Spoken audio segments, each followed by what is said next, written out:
Hi, Mike Kennedy. I had a question about Flash, and I thought I've got a few minutes before my appointment, or not appointment. I'm on my way to church. Got here a little early, and so I thought that's one of the reasons my videos are in the car. Each morning, my wife has a healthcare worker. I go out and do stuff from banking, groceries, walking in the woods, going to church, doing videos. So someone had a question about the Flash, and being, new to photography and stuff, or older photography, we're not usually used to a separate Flash. We're usually used to cameras that you can find that have the Flash built right in. Here's a point and shoot camera. This is a Canon A3400 IS, and you can see here this little window is the Flash. It's built right in. So the question was, how does the Flash know when to, if we've got a camera that it's setting on top of, it doesn't have a flash, how does the Flash know when to fire? And there's a lot of complications in that, but basically, there was a cord that ran from this small hole here. There was a cord that ran from the Flash to the camera, and it would sync.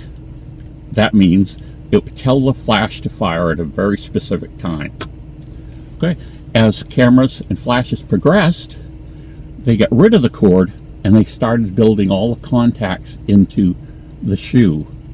And then on the camera you had a corresponding, instead of just a metal shoe or that you would place the camera in, the Flash in, it was actually now a shoe that was called a hot shoe because there was actually contacts in it that would sync with the Flash. And as flashes get more complicated and more cameras get more complicated, this contact becomes more complicated, and so rather than just have two so the circuit can be completed, it's actually transferring information back and forth to the camera. But let's talk about a little bit about the history of Flash.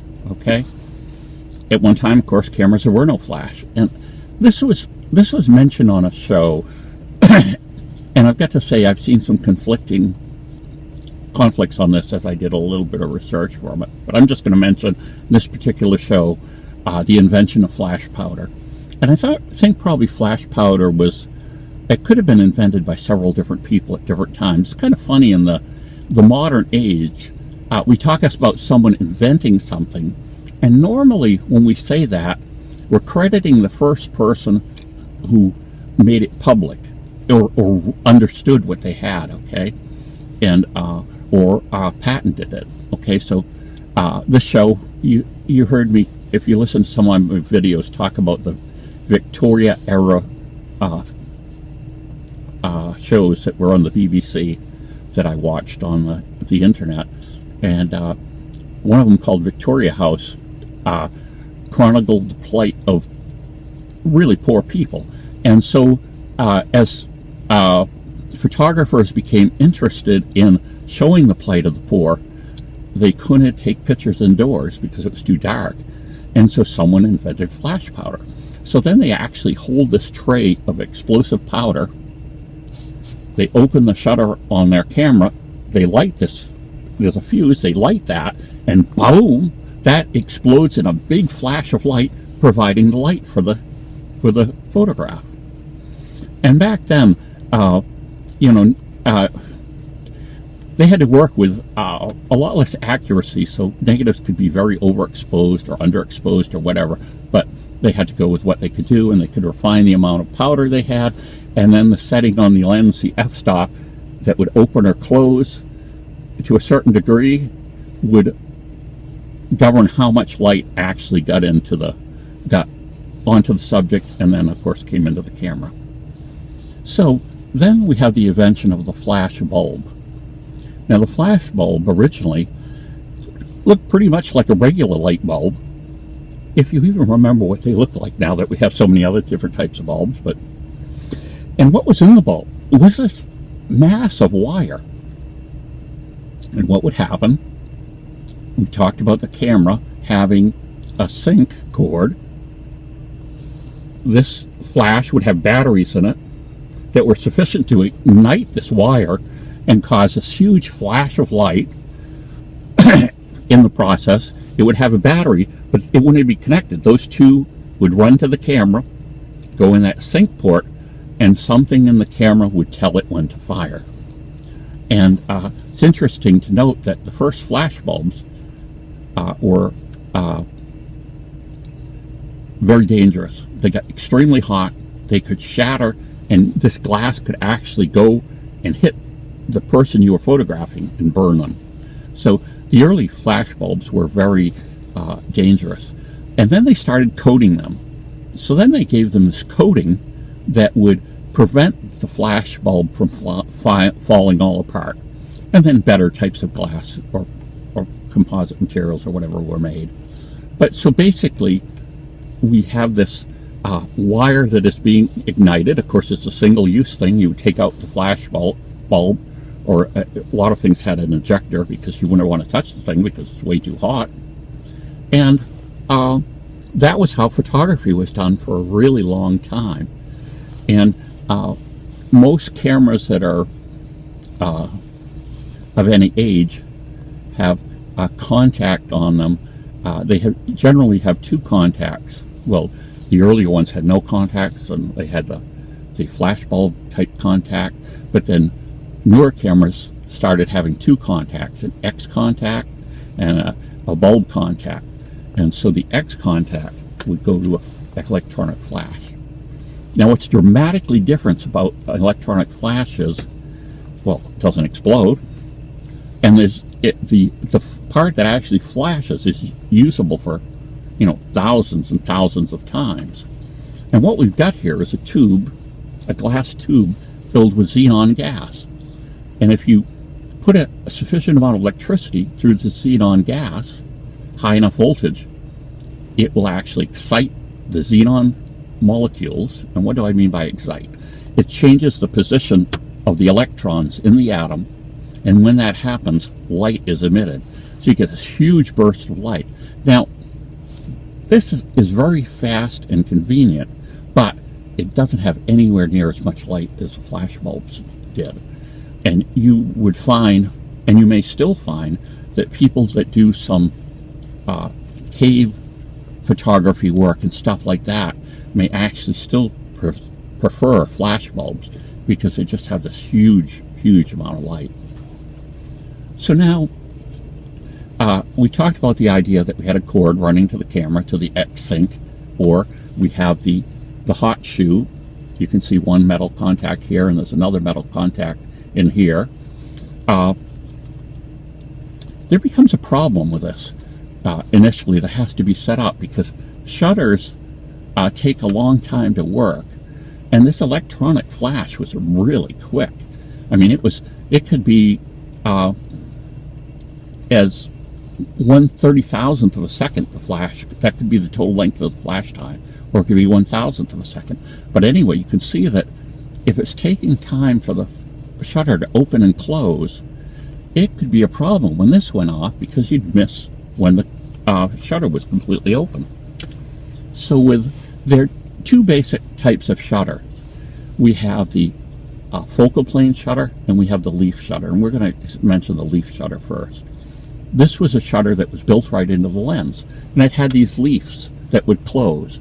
So basically, what would happen is the lens would open, and then the lens would close, open and close. So in other words, with the flash contact for that, it would contact when the leaf shutter was all the way open. It would signal the electronic flash, then it would fire, and then the leaf shutter would close. Now, do this very, very quickly too. So with a leaf shutter, you could still sync your electronic flash at 1/500th of a second even. Now, as 35mm cameras came about, they decided to not have the shutter in the lens and instead at the focal plane. And there were other cameras before 35 millimeter that had this. So basically, what they had is they had two curtains, okay? Say my face is the negative. Isn't that scary? What would happen is one curtain would move, then it would signal the camera to flash, and then the other curtain would come back and close. So you could see there's a period where it was open, and that is the period where the electronic flash would fire. Well, there's a problem with that because they couldn't make that all work quick enough. So usually your flash speed, especially on earlier cameras, you couldn't use the electronic flash at any speed above a 30th of a second. Then some cameras became a 60th of a second, and then some cameras went to even to 125th of a second. But after that, rather than have this arrangement of move and follow to get the high shutter speed, what would happen is one curtain would start moving and then the other curtain would move. Now you can see this could present a problem because if the flash fires in, you only have a strip of the negative that is actually exposed. So that's why it's very important to look on your shutter speed, and usually the maximum shutter speed you could use was marked in red or had a little electric bolt or had an X by it. And like I say, that shutter speed was usually a 30th and below, a 60th and below, and on some cameras 125th and below. So that gives you a little bit of history of the flash. We go from basically setting off an explosion in a room of a gunpowder-like material that creates a huge flash, and then we go to the flash bulbs that have this wire contained in them that is ignited and produces this huge burst of light, to something very reusable, predictable, and safe that takes a tube of xenon gas, a very high voltage of electricity goes through it and produces the flash. And I'm doing this video because there was a question. I thought it merited a whole video. And the way it is, the way a flash tells a camera, the camera tells the flash when to fire is usually from the hot shoe from older cameras, and for newer cameras through a cord that's connected from here to the camera. And sometimes, eventually, the cord is going to be something you buy extra because everybody's got cameras that have a hot shoe, and then later this flash is going to be modified so that they're dedicated to certain cameras. In other words, you're going to have a mount here for Canon cameras, for Nikon cameras, because of course they all had the slightly different system.